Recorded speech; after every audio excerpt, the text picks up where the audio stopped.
सही कुरो भने जस्तो पो भयो त।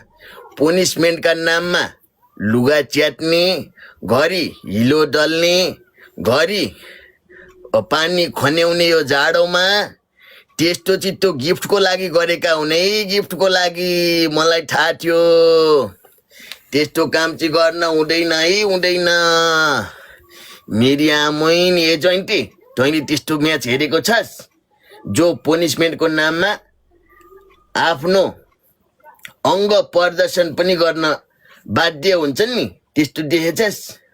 यी काकाले नदेखे जस्तो गर्छन्, मैले सबै देखेको छु काका।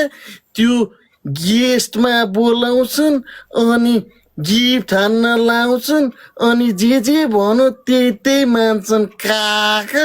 व्हाट्सएप नम्बर पनि माग्छन्, तर सबै त्यस्तो हुन्छन् भन्ने चाहिँ हुँदैन काका।